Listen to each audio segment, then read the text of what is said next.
అండి. ఏంటి మీరు పొద్దున ఆఫీస్ కి రాత్రి ఇంటికి ఇప్పుడు ఇక్కడికి ఏంటి స్టాకింగ్? చిచి మేము అలాంటి వాళ్ళం కాదండి. Don't talk. నేను ఇక్కడ ఉంటానని మీకెవరు చెప్పారు? హే, రాత్రి మీకు బీర్లు ఇచ్చాక పొద్దుటే ఇక్కడికి వస్తే మ్యాటర్ సెటిల్ చేసేస్తానని ఇస్నే బోలా. ప్లీజ్ మేడం, రోజంతా కష్టపడి పనిచేస్తే నెలాఖరక్కని జీతాలు రాని జీవితాలమై ఆ పైసా బోలేతో కైసా. My decision is final. క్యా బాత్ కర్రే మేడం, ఇదే తప్పు మీ బాబీ చేస్తే దానికి ఎంత పెద్ద శిక్ష విధిస్తారో చెప్పండి. సీన్ గారు, బాబీ ఎవరండి? ఇస్కా కొత్త అండి. Oh excuse me madam, order please. Yeah, I'll have one gluten-free thin crust pizza, extremely thin crust, and I want you to add nice black and green olives, and I also want you to add a lot of jalapenos and less cheese. I want a lot of asparagus in that, and as I already told you, add some cashew chips and a lot of వెళ్ళి ఇంకొక అతను పంపించు. Thank you sir. Hey, అతను ఎందుకు పంపించావు? అతను కొత్తోడండి. వాళ్ళు పాత uniform ఇచ్చారు, తన కొత్త షూస్ కొనుక్కున్నాడు. ఆర్డర్ తీసుకునేటప్పుడు తన చేతులు నొక్కుతున్నాయి. తేడా వస్తే ఉద్యోగం పోతుందన్న భయం ఫేస్ లో క్లియర్ కనిపిస్తుంది. Order please. అతను కొత్త? Yes ma'am. సరే, మళ్ళీ పిలుస్తాను. Thank you ma'am. ఇంత షార్ట్ టైంలో ఇన్ని డీటెయిల్స్ నీకెలా తెలిసాయి? Human eye 576 megapixel ma'am. మనిషి దాన్ని వాడటం మానేసి 16 మెగాపిక్సెల్ కోసం సెల్ ఫోన్ వాడుతున్నాడు. చా, నీ కళ్ళు అంత పవర్ఫుల్లా? సరే, ఈ రెస్టారెంట్ లో ఎన్ని టేబుల్స్ ఉన్నాయి చెప్పు. వినేవాడు ఉంటే ప్రతివాడు ఇలాగే ఫిలాసఫీ చెప్తాడు. Total area 4570. 11 tables, 44 chairs, 35 customers, 20 male, 15 female, 9 waiters, 2 managers, 2 cleaning staff. 10 tables are occupied, 1 table is reserved. 5 tables are food served, 3 tables are waiting for food.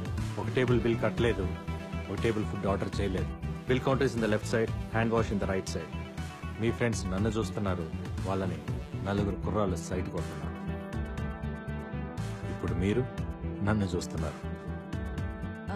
కనిపించేది ఓకే, కనిపించింది కూడా చెప్తావా?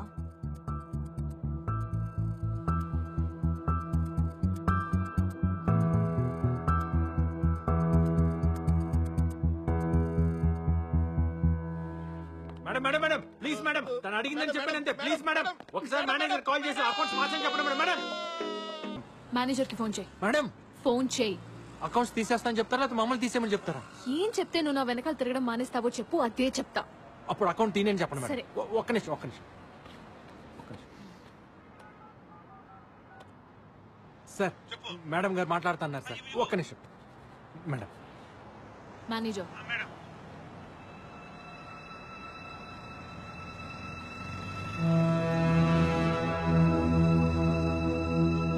థ్యాంక్స్.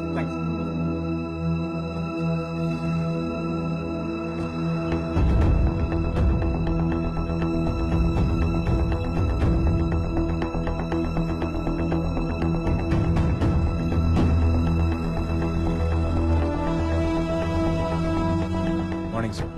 మార్నింగ్. అబ్దుల్ సలీం నుంచి నువ్వు రికవర్ చేసిన laptop లో dock కు సంబంధించిన సెన్సిటివ్ ఇన్ఫర్మేషన్ ఉంది.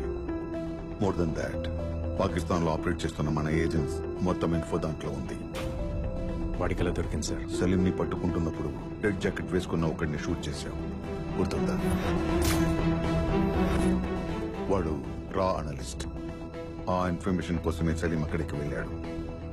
బట్ ఈ ఇన్ఫర్మేషన్ ఐఎస్ఐకి వెళ్ళిందో లేదో ఇంకా తెలీదు. వెళ్ళలేదు. ఇన్ఫర్మేషన్ వెళ్ళుంటే ఈ పాటికి మన ఏజెంట్స్ క్యాప్చర్ అయి ఉండాలి. అలా జరగలేదంటే ఇన్ఫర్మేషన్ ఇస్ సేఫ్. రేపు సలీం ని కోర్టులో సబ్మిట్ చేయమని ఆర్డర్స్ వచ్చాయి. It's too dangerous sir. ఈ సీక్రెట్స్ తెలిసిన సలీం ఒక్కడే. సలీం దగ్గర మనకు తెలిసిన విషయాల కన్నా వాడికి మన గురించి తెలిసిన ఇన్ఫర్మేషన్ డేంజరస్. అవి తెలుసుకోవాలంటే వాళ్ళకి సలీం ప్రాణాలతో కావాలి. సో ఖచ్చితంగా సలీంని రెస్క్యూ చేసే ప్లాన్ చేస్తారు.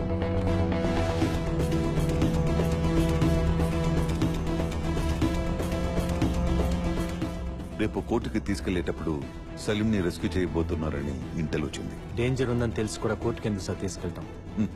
దీనికే భయపడితే ఇంకా దేశాన్ని ఏం కాపాడుతాం? ఏ రూట్ లో తీసుకెళ్తున్నారు? రూట్ మ్యాప్ ఫైనల్ అయింది. తిహార్ జైలు నుండి కోర్ట్ 15 కిలోమీటర్స్ డిస్టెన్స్లో ఉంది. ట్రాఫిక్ మొత్తం కంట్రోల్ చేసిన కోర్టుకి రీచ్ అవడానికి 20 మినిట్స్ పడుతుంది. ఈ 20 మినిట్స్ మనకు చాలా ఇంపార్టెంట్. తిహార్ జైల్ దగ్గర కోర్ట్ సరౌండింగ్స్లో హెవీ సెక్యూరిటీ ఉంటుంది కనుక ఆన్ ది వేలోనే ట్రై చేస్తారు సార్. ఆన్ ది వేలోనే మన ప్లాన్ ఇంప్లిమెంట్ చేయాలి. వాడిని బయటికి తీసుకురాకండి సార్. తీసుకొస్తే తర్వాత బాధపడతారు. I have orders to follow Arjun. It's up to you to decide sir.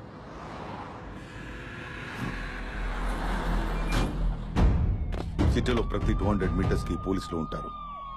ప్రతి జంక్షన్ లో పారామిలిటరీ బలగాలుంటాయి. మనల్ని దాటి వాడిని తీసుకెళ్లడం కష్టమే.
इंडिया वालों को कान में बॉम्ब लगाना पड़ेगा.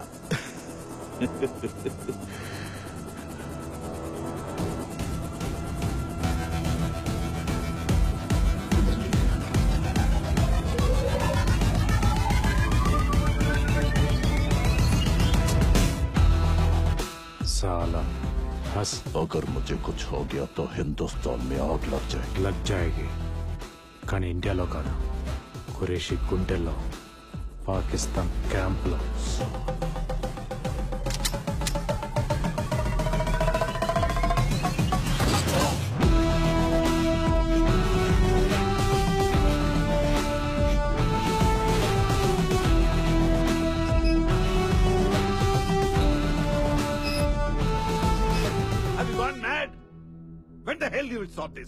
వాడెందుకు సార్ మనకి? బతికున్నా కూడా నిజాలు చెప్పడు. వాడిని విడిపించుకునేదాకా ఖురేషీ ఊరుకోడు. ఇంకో తాజ్ హోటల్ క్యాప్చర్ చేస్తాడో లేదా ఎయిర్ బస్ హైజాక్ చేసి వాడిని వదలమంటాడు. వాడి ప్రాణాలతో మన పబ్లిక్ ప్రాబ్లం, తప్పించుకుంటే పాకిస్తాన్ లో ఉన్న మన ఏజెన్సీకి ప్రాబ్లం. హోమ్ మినిస్టర్ ని, మీడియాని, హ్యూమన్ రైట్స్ వాళ్ళని కన్విన్స్ చేయడం ఎంత పెద్ద ప్రాబ్లమో అర్థమవుతుందా నీకు? నాకు ఇండియా ముందు ఇవన్నీ చాలా చిన్నవి సార్. తప్పించుకోవడానికి ట్రై చేశాడని అబ్దుల్ సలీంని, తప్పించడానికి ట్రై చేశాడని వాళ్ళని ఆర్మీ చంపేసిందని చెప్పండి. ఖురేషీ తప్ప అందరూ హ్యాపీగా ఫీల్ అవుతారు.